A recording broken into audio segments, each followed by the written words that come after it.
Welcome into the show, everyone. Christian Ojackson here with Nathan King, who covers Auburn for Auburn Undercover on the 24/7 Sports Network. Nathan, thanks for being here with me. Of course, looking forward to getting back into it again. A lot has changed, not only since you and I spoke this time last year, but just in the last week, a lot has changed with Auburn. Yeah, I mean, if we did this call a couple weeks ago, I would have probably started with the amazing season Auburn had last year, 32-6, Final Four, number one overall seed in the tournament, 27-2 entering March. But I just have to get immediately to Bruce Pearl. So Bruce Pearl surprises a lot of people. I know there were some murmurs, but Bruce Pearl calls it in September, the season around the corner. He's called it a career, and here comes Stephen Pearl. 11 years with the staff, 2 years as an associate head coach. And he's been the defensive coordinator the past few years, anchoring a top 10 unit 3 of the past 4. So how surprised are we that Bruce called it quits here in September 2025? And what are your thoughts on Stephen? What is he bringing to the program? Yeah, I've kind of had to ground myself a little bit in terms of my perspective, because we had heard sort of rumblings that this was a possibility for Bruce. Obviously, people have seen over the summer, he's considering a Senate run. He even admitted that he was considering it. That's obviously not on the table for him now. He says he's not going to do that for now. We'll see what happens in the future. But I kind of had to remind myself how shocking this news was for everybody, because we had heard a couple weeks ahead of time, hey, Bruce is considering, a few different things here, retirement being one of them, and I'd heard from people we'll see if he's the head coach this coming season. It's just wow. And then I kind of get over that. I kind of understand that and keep that in the back of my mind. But of course, Auburn fans and the college basketball world and the SEC world, it was a huge stunner. And look, it's a move that not totally unsurprising that it happened here within a few years time span, I think. Look, if they had won a national title last year, I think he probably would have just called it a week after that. How else are you going to go out, Yeah. And I think the more the offseason went on, look, that was the best team in Auburn history last year. Most wins, made a Final Four for the second time ever, won the SEC, potentially the best regular season league in the history of the sport. And so it's what more could you really accomplish? That was one of the factors. But the main factor is, and as Bruce Pearl has said outwardly since retiring, he just didn't feel like he could give fanatical effort to this program anymore. Was he still coaching? Was he still coaching at a high level every day in the offseason? Absolutely. But he just sort of felt because look, Bruce Pearl is as he has described himself over the years, he's a mutt. He doesn't come from pure blood college basketball. He didn't play college basketball. He's not a guy who always has all the answers. How he has succeeded in his career is just trying really hard and working really hard all the time and telling his players, if you're not giving 100% effort, you're not getting on the floor. If he can't coach that way anymore, how much really does he have to offer? And so that's kind of where he sat. And then, of course, as we'll get into with Stephen Pearl, the timing did not hurt, making this decision like a Tony Bennett type decision where it's right before the season and your administration really doesn't have much of a choice in who to promote. That's one side of the coin. The other side, I will say, this was always Stephen's job. The Pearls had tried, for the last few years to get head coach in waiting written into Stephen Pearl's contract, similar to a guy like Kellen Sampson. I can't remember if Shire was written in as head coach in waiting, but I think he was at Duke. So things like that, they were trying to get that written in. Auburn didn't budge. John Cohen the athletic director wanted to do a coaching search. And he maintains that for the last few years, Bruce Pearl told him, I don't have much longer. They were doing a internal review of Stephen, reviewing some outside candidates. I believe all that. I think they were doing their due diligence. At the same time, this was always going to be Stephen's job. He like you mentioned at the outset, he was getting promotions. He was moving up the ladder and getting into a position where really he was running this practice and he was running this team a lot of last season, a lot of the last couple years, particularly on the defensive end. And so, yeah, very long-winded way for me to say here. Obviously, stunning news, but the Stephen Pearl promotion not a surprise at all. And I think what Auburn is trying to do here is bank on familiarity, bank on a core of assistants that have been together for a long time. These main few guys have been together and had tons of success. Auburn's kind of thinking, if it ain't broke, things will not look that different. Sure, Bruce Pearl's not there, but like, who better to know his system than his son? Who better to know what they've done successfully of late than a bunch of assistants who have been around him forever? And so I think they're kind of banking on keeping everything in place, tapping into that core of assistance and that core of success, seeing how many more wins they can get out of it.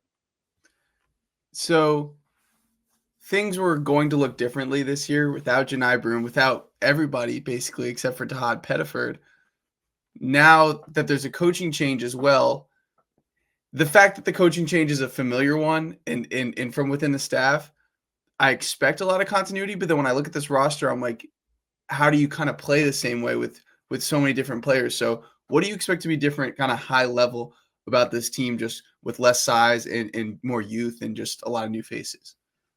So yeah, I mean, first and foremost, we're sitting here on October 1st recording, and we're still within that 30-day transfer window that the players were given after Bruce Pearl retired. I believe they have till like October 21st to decide. I spoke to somebody yesterday that said they were pretty confident about everybody on this roster and that things were going to remain intact. As you mentioned, that was part of this decision as well. And the timing maybe wouldn't have allowed for a new coach, but like, regardless of time of year, you bring in a new coach, you may just blow up this entire roster. You may blow up this entire staff. Auburn didn't want that to happen, especially as you mentioned, they put in a lot of work in the offseason because they had to replace so many players. A couple hours after I had that conversation, some smoke on Keyshawn Hall came up, and now it's just rumors right now. I know he wasn't at practice yesterday, but that doesn't, determine everything. We are going to be at Pro Day later today. It's going to be an opportunity, number one, to see the team, and number two, to talk to Stephen Pearl afterwards. And so, I just say that because maybe if somebody listens to this podcast or whenever it gets posted, if somebody like Keyshawn Hall is not on the roster, that is a huge, huge loss for this team. But yeah, you mentioned, how different this team would play next season. It's a lot more youth. Obviously, it's a ton of experience you lost off of last year's team. 10 seniors on that Final Four team. They're going to play a much different style of offense without a guy like Janai Broom, and that's to be expected. He was everything. He could do everything for you. He was the facilitator not only of the offense, he was a guy you could just dump it to down low. He was obviously one of the best passing big men we have seen in college basketball in several years, so it didn't matter if he was on the perimeter either. And then a guy like Dylan Cardwell as well. I know that he obviously wasn't a guy you dumped it down to on offense necessarily, but running those pick and rolls with him, like sort of having that twin tower type presence down low. Auburn doesn't have that anymore. I would expect this team, and Stephen Pearl expect this team. He mentioned it last week at his press conference. It's going to be up and down the floor. It's going to be a faster team. They are going to be able to score some points. If practice has been any indication this offseason, they are going to be able to fill it up. They've got some bucket getters on this team, and they're going to need to do that because defensively, and you mentioned at the beginning, this has been a top 10 defense for a long time at Auburn. I know the high flying offense gets a lot of highlights. The Jared Harper, Bryce Bound Final Four team, and then Janai Broom Final Four team, like that gets a lot of highlights. But this team has been so successful because they've been consistent on defense. Stephen Pearl is going to have some very energetic practices to try to keep this team on pace defensively because that is his thing. He is the defensive coordinator. Mike Burgermaster is one of the best young offensive assistants in the country. He is going to continue to run this offense like he has done the past couple years. Bruce Pearl obviously had a huge hand in it as the head coach, but Burgermaster knows this system. They're going to get up and down the floor more. The fact that Todd Pettiford is your centerpiece, and again, I think Todd's going to be fine. I think he's going to end up staying, but you just never know. Him being your centerpiece, he's obviously an electrifying guard getting up and down the floor. Even going to the second unit, a guy like Caden Magwood as your backup point guard. I mean, he is just chaos embodied as a freshman point guard. And so I would expect a much faster pace of play on this team. You've got great shooters, and you've got guys with interesting skill sets too, where if they pop, if their potential is what we think it can be, guys like Elijah Freeman, who is a wing transfer from Lincoln Memorial. Mecca Oporum is a center transfer from the JUCO level, who's a 7-footer, participated in the NBA Africa program, just potential through the roof. And then Filip Jovic was a professional player in Serbia for 2 years from the same club that produced Nikola Jokic, same club that's produced 11 NBA draft picks over there in Serbia. That's a lot of potential. Can all these guys hit right away? If they do, this could be a top 5, top 4 team in the SEC. If not, maybe regressing to the mean a little bit for Auburn. But as we saw last year, that still means this is going to be an NCAA tournament team. Yeah, I see how this team can play fast and just be really difficult to guard. Defensively, I have questions, but I kind of want to. But at the same time, I want to respect what Stephen Pearl has been able to do defensively, and kind of give him the benefit of the doubt that this unit can still be in that top 20-ish range. But looking at some of these talents, I want to start with Tahad coming back from the NBA. He had a busy summer. I know he got in trouble. I think it was a DUI. But how is he doing right now? Presuming he's on this roster, of course. Like, what kind of gear is there for him to unlock? Without Chad Baker Mazara out there, without kind of running the offense through Broom and kind of giving him the keys in a way as the guy who's going to have the ball the most. Yeah, I mean, I think they want to take what he did in the NCAA tournament and just go from there because he was a great individual playmaker during the season. We knew that he's a guy who could get his own shot. But really that just showed up in a huge way against particularly the Michigan game, Creighton game a little bit, Michigan State as well. I mean, he was a guy who was just huge on the biggest stage for them. They're going to need him to continue that. He needs to be the leader of this team, being at practice a few times this offseason. I mean, they are pushing him to take charge of this offense. He obviously has the talent to do it. He obviously has the shooting ability to do it. And then just look, he was a guy who it was kind of interesting last season. Like it was such a senior laden team. They all kind of took Tahad under their wing.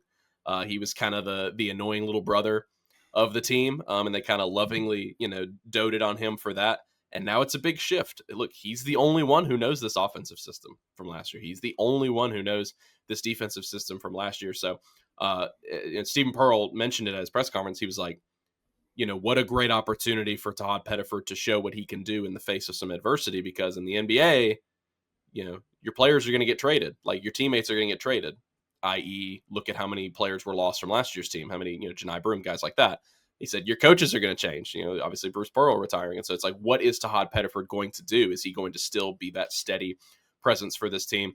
He's going to have a huge opportunity in terms of shots per game. He's going to be probably the leader in field goal attempts for this group. And then I mentioned Keyshawn Hall as well. I think he is the second best player on this team. Watching him in practice, and look, we knew he's offensively gifted because Big 12 leading scorer during conference play at UCF, kind of a bucket getter all over the floor. Just downhill is the word to describe him. Downhill, downhill, downhill. I mean, he's a 6'7" power forward, kind of an undersized power forward, with just a ton of mass, just a ton of strength. And all he wants to do is attack the basket. And so sort of the dichotomy of those two guys, I think, will be really interesting in this offense, because you've got a guy who wants to get to the rim, and Todd Pettiford can get to the rim as well, but he's just such a great shot creator on the outside. And then it'll be interesting to see how many shooters they've got. Abdul Bashir is a two guard. He was the number one scorer at the JUCO level. So that guy obviously brings in some cachet. Kevin Overton, not really a high level scorer, but a guy who is a huge linchpin for Texas Tech's Elite Eight run last season, just extremely consistent on the defensive end, a guy who can fill it up pretty nicely from 3-point range as well. And so, yeah, I mean, I think there's no question at all that this team is going to be able to score, and Todd Pettiford he's going to get his opportunities. He is the star of this team now. It is his team. He's going to put the team on his back, and it's probably not far-fetched to say that as he goes, this offense is going to go next season. Even though he only played 23 minutes a game, he was so high usage when he's out there that I guess we have enough of a sample size of him kind of being the man. Like he took, like analytically, the 26% of the shots when he was out there, which was second behind Broom and around 335th in the nation. So will be good to see him scale up and see if he can become like a 18, 20 point per game scorer, which I absolutely think he can. And you mentioned Keyshawn Hall at UCF. Man, is he good. I was watching some more of his stuff last night, and like he's a true 3-level scorer. The way that he can create for himself off the bounce is just really impressive. And you're so right about that strength. And kind of seeing him work in the post with that left hand is crafty. Like it made me think, is he a guy that he's no Janai Broom, but to keep the offense somewhat similar looking, is he the guy maybe getting those post touches, even though he's the 4? Or could it be Keyshawn Murphy from Mississippi State, who's also another multi-talented, a guy at 6'10" who can really move his feet and do a lot of things, whether it's shooting, dribbling, passing? Yeah, I think it would be Hall filling in most of those opportunities. Keyshawn Murphy's been really interesting to watch him. He's actually working a lot on his outside shot. That's not a surprise. Guys come to Auburn and they get the green light to be able to shoot from 3-point range. His biggest strengths so far have been defensively and rebounding. Not to say he's not going to be a good offensive presence, but I just don't see them running as many things through the center position this season. They're not going to run as much of that flex stuff at the center position, mainly because I don't think Keyshawn Murphy is as gifted a passer as a guy like Janai Broome. Even Dylan Cardwell was a phenomenal passer. I think his opportunities are going to come as a rim running guy in transition. They're going to come as a rebounder, an offensive rebounder, a shot blocker. Yeah, Keyshawn Hall. I mean, I remember talking to Stephen Pearl at the Final Four because actually Hall committed and signed before this team even played against Florida, just to show how screwed up transfer window and roster management are. So Stephen was already talking about Keyshawn Hall, and he said, "Look, this is a guy who came to UNLV and he was an undersized 5 when he started out. I mean, he was close to 300 pounds, and so he's had just a very interesting progression as a player. He obviously plays a little. He played 3 mostly last year at UCF. Really, just can do anything from the forward position. And again, if we're sitting here, somebody's sitting here listening to this podcast, and Keyshawn Hall is still on the roster, that is a huge retainment for this team. It's I think it's a constant battle with these guys. I know for a fact that they've had lots of individual conversations, meetings with players and parents, because unfortunately for Auburn, it was, and this is not, it's not Jeff Borzello's fault from ESPN. If you get the scoop, just fire it out there, brother. But like, Auburn was surprised that this got out, that Bruce Pearl's retirement got out. They had a whole thing planned with the players. They had a whole meeting with Bruce and Steven to kind of address things and answer questions right on the spot. And instead, players found out that Monday morning on social media. And so it's like, that is just never what you want. So emotions were all over the place by the time the coaching staff got to see these guys for the first time that day. I'm not saying that's the only reason that some of these guys are thinking about leaving the team, but as you know, phone calls, it's just going to run rampant. I mean, tampering is not even like a quote thing anymore. It's just what happens in college sports nowadays. But if there are any of those decisions, and I'm not harping on a guy like Keyshawn Hall, but just anybody on the roster, if there are any of those decisions, I will be interested to see where they go, because the fall semester has started at most, if not every program in the country. And so you have to be creative, I think. Now, look, this is college athletics. You can weasel your way through some things. Academics can get strong-armed sometimes in the name of high-level college sports, but these guys might have to be creative if they're wanting to leave. Are they going to sit out an entire semester in redshirt just to start practicing with that team the next semester or after college basketball season? I don't know. It'll be interesting. But yeah, Keyshawn Hall would be the guy, I think, who would have more of those touches in the front court. And then alongside him, if he's the 3-4, then I think Filip Jovic is going to be the other one. I think they're kind of interchangeable forwards. What kind of skill set does he have as a 2-year professional from Serbia? Very, very raw, but also has that kind of professional skill set of knowing what to do, of the experience level. Very, very athletic. And so, again, lots of potential, but as evidenced here by the way I'm talking about these guys, lots of unknowns too. Like, we're just kind of spitballing. We haven't seen it on the court in an orange and blue uniform yet, and we won't know how these guys gel together until the season starts. So I'm interested that you mentioned Jovic, and we haven't talked about Elijah Freeman yet, coming over from D2, 19-9 and shot 46% from 3. And the stuff I saw on him was like, whoa, potential NBA sleeper, late bloomer type. Like, the things he was doing out there were crazy. How is he kind of coming along? Do you expect him potentially to be a starter on this team? And what's that transition like coming from D2 to the SEC? Yeah, I mean, just skill set through the roof, athleticism through the roof. He's 18 years old still, which is wild. Talking to Kevin Overton, the Texas Tech transfer I mentioned, about Elijah Freeman a couple months ago, he was like, he doesn't even know what he is. He's kind of just like still a kid who's figuring out why he's so athletic and what he can do with his skill set. His story is really interesting. Played 7A basketball in Florida, in Wellington, where it's like there were tons of high level prospects. Hit a growth spurt when he was a senior, and so by the time he did that, he was a guard. He was a backcourt guy. By the time he did that, just offers couldn't come through fast enough. He had a pretty decent senior season, but mainly was just getting overshadowed by all these good prospects in his area. So he has to go play at Lincoln Memorial as a freshman. as you mentioned, the numbers just off the chart for him. He told me this summer that he wants to work on his shooting, first and foremost, shooting and defensive fundamentals. He shot a really good clip, I think like 42% from three or something like that last year, but he didn't shoot it that often. And so it's kind of an inflated number. He said he wants to get better at that. But you mentioned the tape. I mean, you turn it on and there are some moves he makes in some of these games. And again, it is at the D2 level, but it's like, man, this guy can jump out of the gym. I'm not sure if a guy like Elijah Freeman is going to be a starter on this team, but you mentioned Jovic. I do think him and Keyshawn Hall are going to be the starting forwards. Who's at the 3? Who's at the 4? I have no idea. Probably doesn't even matter between these guys. Auburn does a pretty good job of positionless basketball there with Keyshawn Murphy being your 5. Jovic has had an interesting transition, the latest arrival on this team, which is not surprising. He was the last addition. And then obviously he had to get all his boxes checked and his eyes dotted coming over from Serbia. Guy who speaks really good English. He's got a good grasp on everything. But it's still the concepts of what he was doing previously versus a college basketball team are still, no pun intended, foreign to him. And so when he has been on the same page, though, the skill set is there. It's just a matter of, I think, is he strong enough in the SEC? European basketball is no joke. I mean, he had to be strong and physical in those leagues. For the last really 2 or I think 3 years, he's been playing professional basketball. 2 years at a really high level league, and so, but yeah, those guys. I've told people this. I think the second best NBA prospect on this roster is Elijah Freeman. Now he's going to have to fill in and he's going to have to develop.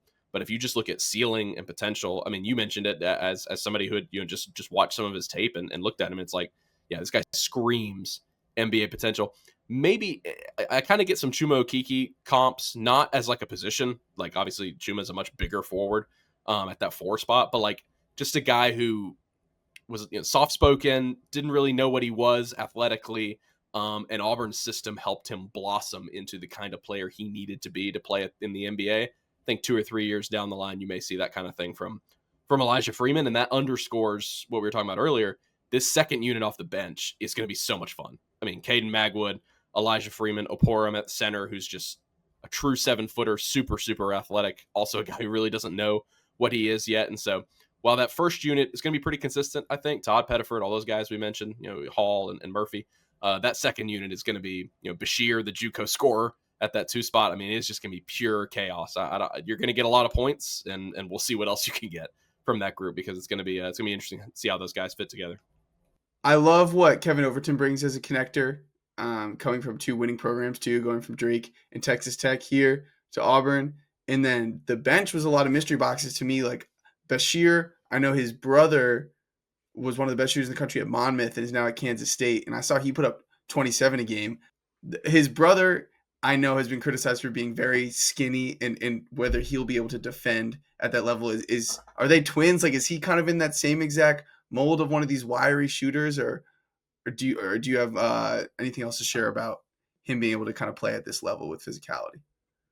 Yep, that is the perfect description of him. When I talked to Stephen Pearl about him this summer, he was like, he's got to bulk up. I mean, he is the Chad Baker Mazzara type of, like, you look at him and it's like, are these SEC teams just going to be able to crack him in half? Obviously, that didn't happen with Chad. Chad did a really good job of using his length at the SEC level, but he was much more experienced of a player, and so be interesting to see what Abdul Bashir is able to do.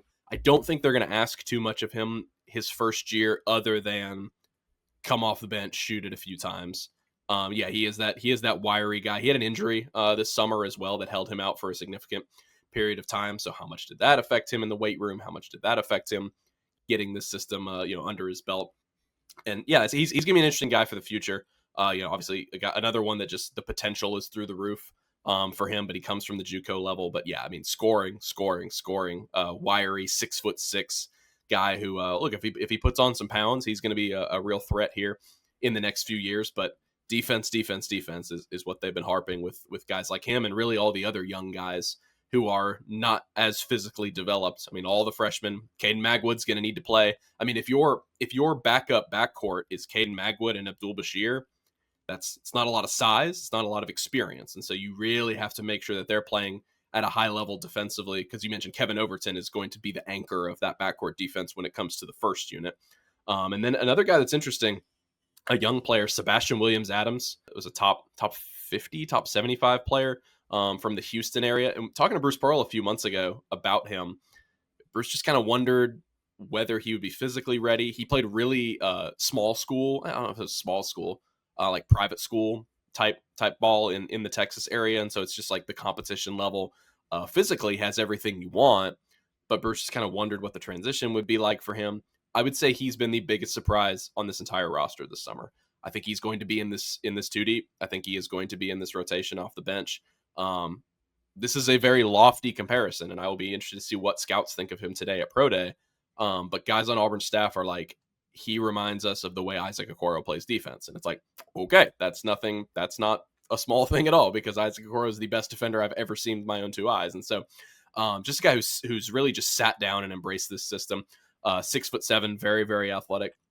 Offensive skill set is not anything that's going to knock your socks off, but he's just played very, very well within this system. And so those two freshmen, they're going to rely on them. Again, I think Williams Adams is going to be in this rotation. Magwood, they've known he's going to be the backup point guard. Simon Walker is going to be out for a while, had foot surgery last week. Top 150 player from Huntsville. I don't know how much he was going to play necessarily this season. Just kind of a developmental guy at the 2-guard spot. But yeah, I mean, Bashir, which is the guy you talked about at the beginning of this question, going to be very, very interesting to see how he fits on this roster, just like everybody else, because physically needs to develop, system wise needs to develop.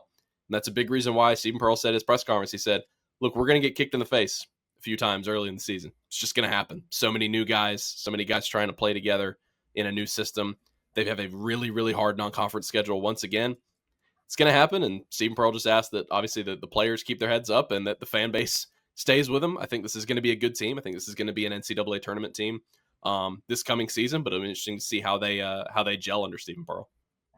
It seems like if this roster is intact, you've got a strong 10-man rotation here, some fun mystery boxes. I just love saying that when you bring guys up from D2, when you bring in these freshmen, how's it all going to fit together? Who's going to emerge? But with guys like Pettiford and Hall, the floor is so high offensively because they are just walking buckets. And what this coaching staff brings defensively, and that the effort that is required and just the emphasis being placed on that, knowing, that how gifted everything is looking offensively, that defense is where the floor of this team comes from. I kind of trust them that if they're going to put so much emphasis on the defensive end of the floor, that this unit can be top 30 or whatever it needs to be to keep this as a high level team down in Auburn. So Ed, before I get you out of here, any final flag plants, predictions, takes on any of these guys, or just the season at large? Yeah, I think this team is going to resemble kind of what Stephen Pearl talked about at his opening press conference. He said so far it's reminded him a lot of that 2019 Final Four team. Now, he's not declaring this team's going to make the Final Four, but if everybody remembers, that team was unranked for most of the year. I think they went 11-7 in the SEC back before the SEC was a monster. That team was just okay during the regular season. Obviously, they won the SEC tournament championship and then got on a run, but guard driven, which is not surprising with a guy like Pettiford, going to get out and run. The biggest pillar that they are looking at right now, and that Stephen Pearl wants to continue from his father, is a transition bucket is better than anything you could ever run on offense. And he has tried to drill that into these guys' heads over the summer. And he's gotten so frustrated at times, and it's just, and it's obviously coached him pretty hard. It's like when they don't take it and they try to set up, or mainly like somebody like Magwood, the backup point guard, it's like, all right, looking at the coaches, all right, what play are we going to run?